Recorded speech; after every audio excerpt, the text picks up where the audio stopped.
Y'all ever seen the movie Groundhog Day? Bill Murray, he's essentially living the same day over and over and over again with no escape.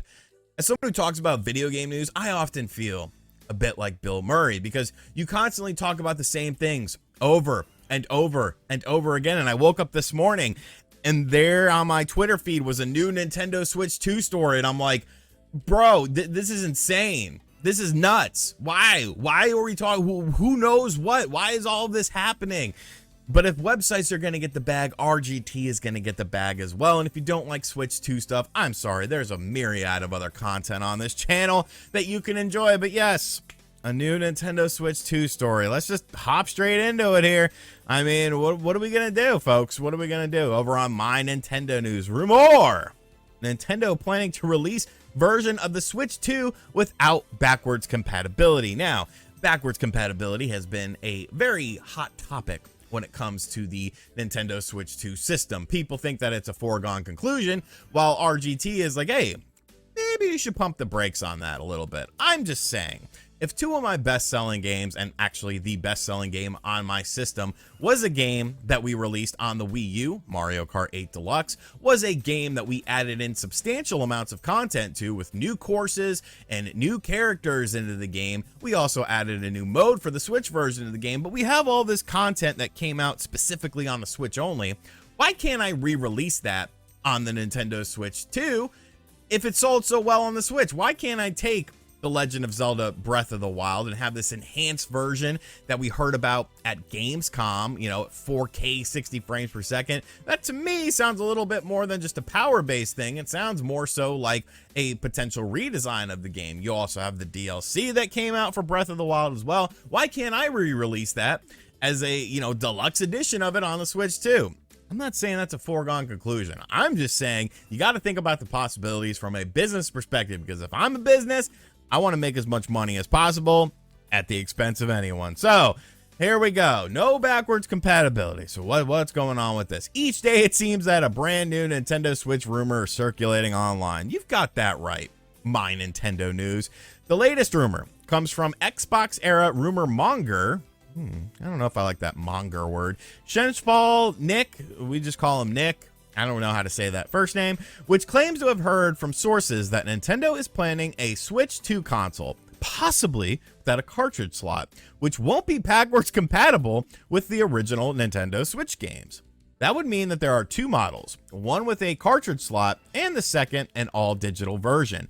As always, this is a rumor, and Nintendo has yet to announce their follow-up to the Nintendo Switch family of systems. So, essentially what this is saying is there are two different SKUs. One of them will be an all-digital system with no backwards compatibility, and the other one will be a full-on retail system with a cartridge slot that automatically has backwards compatibility. Now, right off the jump, I have some qualms about this. I have some questions about this because Nintendo is a very Japanese-based company.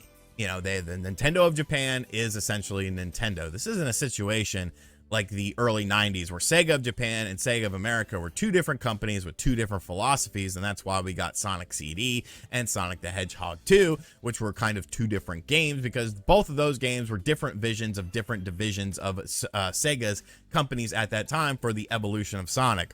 Nintendo of America is like a nothing company. They're a marketing firm. You know, they translate stuff, got the Treehouse people. They're marketing. That's all they do. They promote what Nintendo of Japan tells them to promote. And if you know anything about the Japanese marketplace, physical media is still extremely popular there. It's better selling than digital media. Over 70% of all video games are sold physically in Japan, with Nintendo Switch games being even slightly higher than that metric. I believe the number was around 76%. So you're going to potentially alienate the audience that you care the most about by releasing this all digital system into a marketplace that does not like all digital stuff quite yet.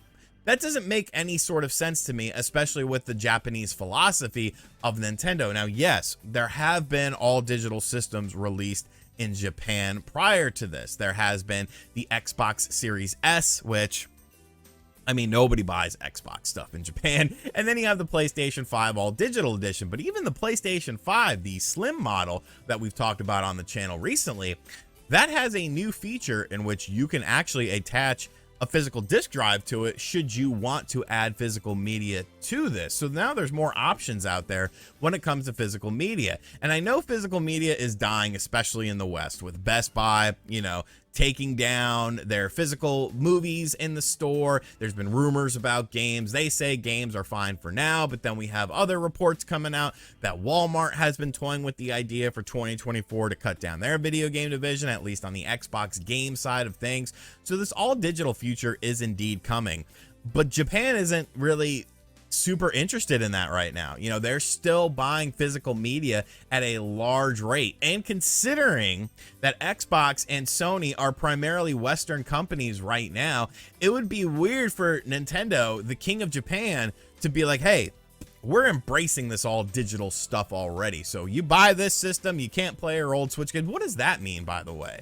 So there's going to be no way to play Nintendo Switch 1 games on this system, no backwards compatibility. Can I still access an eShop and purchase Nintendo Switch 1 games and play it on this system if this is indeed the case? Like, it really just brings about more questions than answers. And I get it. Like, companies want this all digital age because they make more profit on it. You don't have to worry about a physical good shipping out. You don't have to worry about the box, buying the box. You don't have to worry about making the box art. All this stuff costs money, and all of these companies are greedy, and they are not your friend. But you have to go where your money is the strongest. And I don't feel like, just on a personal level, I don't feel like this is really the move that Nintendo wants to make in Japan, which is it's their most coveted marketplace, in my opinion, at least. You know, all of their business decisions, I butchered that, business decisions, all of their games, like, they always have a distinct Japanese flair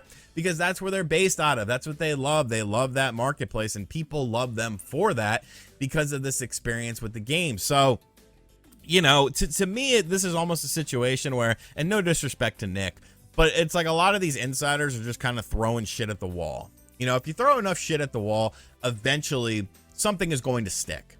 You're going to be right about something. And then, you know, you can come out there and be like, oh, look, I reported on this. I know what I'm talking about. And I'm sure these people do have some sort of inclination and inside information when it comes to these systems. But at the end of the day, when you throw so much shit at the wall and something's going to stick, like, is that really a victory? You know, are you really an insider, or are you just sort of peddling? And this isn't a dig at Nick or anything like that, because Nick's been right about stuff before. I'm just talking about in general. Like, is it more of just throwing crap at the wall and seeing what sticks? I mean, insiders seem to come and go.